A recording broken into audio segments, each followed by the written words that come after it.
yung ating kinamulatan na pagkain. Well, siguro yung point of view ko dyan is, di ba yun, nung unang panahon, di ba wala pang delata, wala pa masyadong deep yun. frying. Di ba yung mga tao nung unang panahon, Panahon na yun. di ba Healthy tumatanda sila ng 80, 90, wala sila. Mas mahaba buhay nila. Di ba? Pero ngayon na medyo, dapat siguro mas healthy tayo dahil nandiyan na yung mga science and technology. Parang yung mga bata ngayon nagkakaroon na ng sakit. Di ba? May nakikita ka, mga bata pa lang, diabetic na. Yes. Totoo. Or napakalaki. 30-year-old, may heart attack. Heart attack already or may Totoo. diabetes na. Siguro dahil nga ito doon sa kinakain natin na napakadaming mga bagay na dapat wala doon. So parang go back to natural Yes. tayo sana.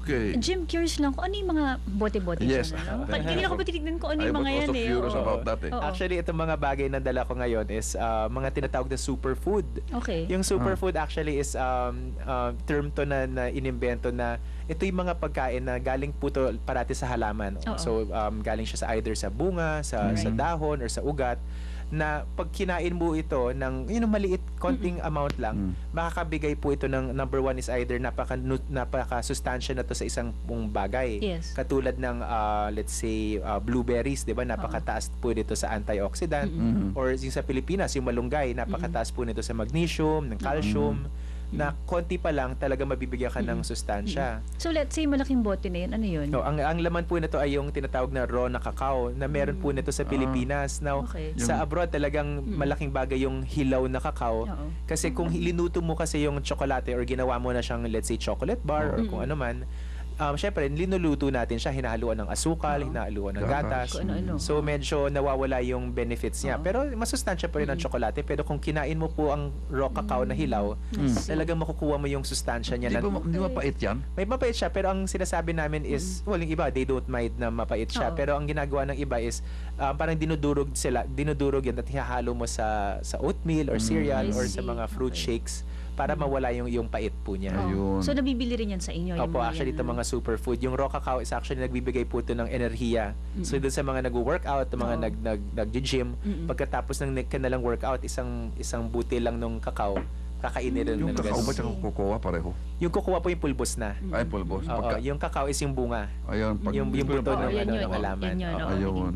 So ayun, tapos meron po tayong ito nga yung ibang mga dala ko nga actually mga galing sa mga napaka-exotic na lugar yung Oo. katulad nung yung asahi or akay nga na tinatawag ng iba, galing po to sa Amazon sa rainforest Brazil? sa Brazil.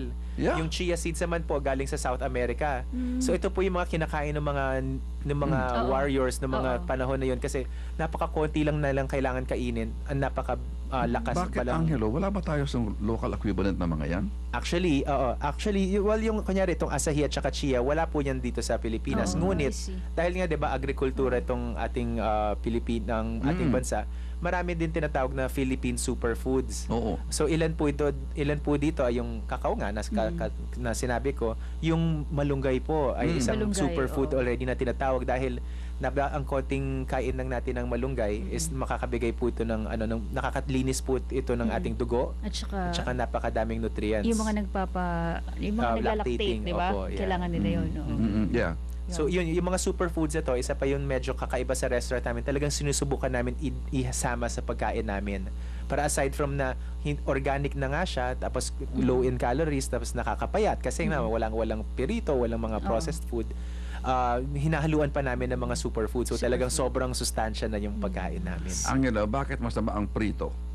Hindi, calories, well, ganito na lang. Hindi ko naman sinasabi masama yung pirito, pero I sobrang always hear that talagang magpipirito. it clogs your arteries, you know, Yun ang because of sinasabi. the Especially kung oil. araw-araw mo siyang True. kinain, di ba? Kung lahat naman ng madami, masyado, nakakasama sa atin.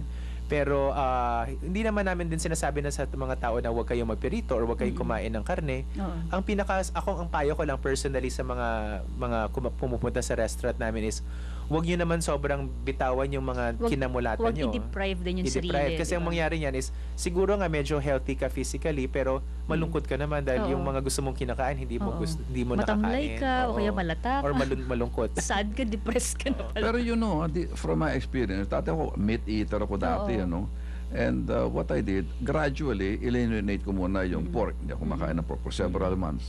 Tapos doon, eliminate ko yung pork and beef, several months. Then I eliminated chicken. Kinakain ko na lang fish ngayon, ano? Means once in a while, I still eat chicken. But what I mean, my body had to be acculturated, Yeah. accustomed to. Hindi ko Hindi biglaan. biglaan. Oo, bigla.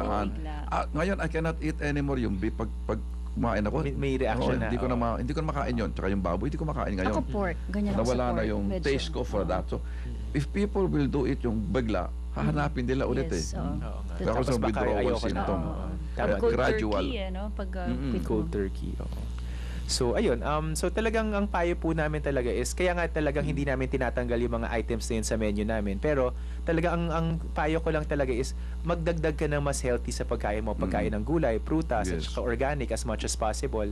Kasi nga pag kumain tayo ng ganito, parang tinatanggal mo yung mga toxins sa katawan natin. Kung baka kasi ang dami din siguro mga sakit sa katawan natin dahil sa mga artificial na mga nandun sa kinakain natin. At saka yun nga, 'di ba, nakaka-retain po ito ng tubig kasi chemicals po ito. So pag tinanggal natin to, talagang medyo magdi-detoxify tayo, yung mawawala yung mga toxins sa Yeah. katawan natin at naturally papayat po tayo. Yun yung isang magandang bagay sa restaurant po kasi namin is kahit Bakit? mapakain ka ng madami, let's say nakadalawang servings ka Oo. ng pagkain, parang wala naman wala kang sana hindi ko kinakinain yun kasi parang Wala kang masyadong remorse. walang Oo. remorse. Guilt free Oh, pero guilt-free. masarap. Oo. Hanggang dessert. Hanggang dessert. Ang mga So, dessert mo, may yung- mga cakes ka ba? May mga ganyan cakes din? kami na low glycemic. Ang ginamit yeah. naming asukal po is coconut sugar. So pwede pa rin kainin ng diabetic ng walang pangamba. Walang pangamba. Pero still, in moderation. Oo, in moderation. Alam mo, nakakatawa yung kasi I was very curious kasi doon sa kanilang restaurant. So nagpunta kami ng misis ko, no? Pagpasok namin, sabi ko, ano ba ito? Restaurant ba ito? Grocery store? Hindi mo malaman kung grocery o supermarket. oo. Meron mga several tables so you can eat. Yes. May nakita ko mga tatlong Oo. customers doon. Ano? Tapos pero may lettuce, merong kamote, merong marami kang Kakaiba. mabibili ng kung Oo, ano, kung may ano-ano, cookies, oo. no? Wala.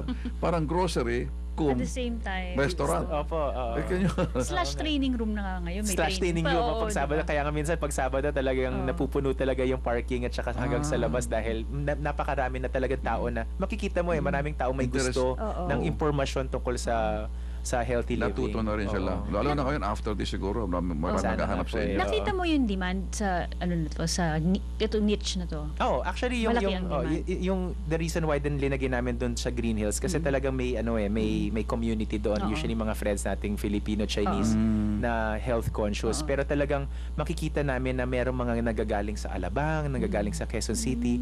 Dinadayo kami at since meron na po kaming delivery meron kaming delivery service I see. na in-outsource. So talagang nagpapa-deliver na yung ibang Nagpapa-deliver tao. yung iba. Oo, na pwede din namin i-deliver yung mga items sa grocery na doon sa What do minimum. they have to call para mag-deliver? Oo, actually yung isa doon sa mga company na tinatawag na quick delivery. Ah. So yung number po nila is yung 2121212. So alam na po nila 2-1? 2121212. Parang 21 21 21 Okay. So ayun. Tapos ano nga to, yun nga yung healthy eats. Ang pinaka siguro magandang ma-share ko doon sa tindahan is kasi nandun po ako sa umaga, usually every day in the morning nandun ako. Oo. Meron pong pumasok isang babae. Oo. Parati ko to kinakwento para kasi nakaka-touch siya eh. Oo. Parang matanda na siyang ganyan tapos pasok lang siya very quiet tapos Yeah. tiningnan niya yung mga Items. yung mga short shelves, tiningnan yung menu tapos nakita niya po ako parang how may I help you? Parang kayo yung may-ari ba ng tindahan? Sabi ko, opo mama, ganyan. Tapos sabi niya talaga is, hulog kayo ng langit. Ganyan. Sabi niya? Gano'n. Tapos bakit naman po ma, thank you, ganyan. Kasi parang best friend niya nandoon sa Cardinal, sa hospital Almost malapit. near Oo, the Oo, place. yes. parang nandun siya, parang naka-confine na ang daming mga bawal na pagkain, pagkain. Yes. So, yun for that whole week na nandoon yung kaibigan niya, nagte-take out siya ng mga healing juice namin, tapos yung mga sandwich. So, tsaka ngayon, na syempre wala na yung kaibigan niya sa hospital, magaling na, bumabalik pa rin siya sa Okay. tindahan. Sa mga drinks, anong meron ka? Meron ka bang mga, maski mga Juices. juices, Oo. meron ka rin bang alcoholic drinks na organic? Oh, actually, I'm just curious well, meron kaming mga iilang items na yung mango wine at saka banana wine na Okay. Philippine Okay. sourced din. Oo. Oo. Pero yung in terms of mga drinks talaga is yun nga yung healing juices na marami po yun, mga 10 klase yun na iba-ibang juice. Tapos meron din po kaming coffee, yung Arabica coffee na organic. Tapos meron kaming decaffeinated coffee na talagang hindi ginamitan ng chemical means. Now, Oo. Paano din na-caffeinate yun? Because Diba? I was told, Oo. it's a chemical, di ba? I was told kasi by some people, Yes. the knowledgeable,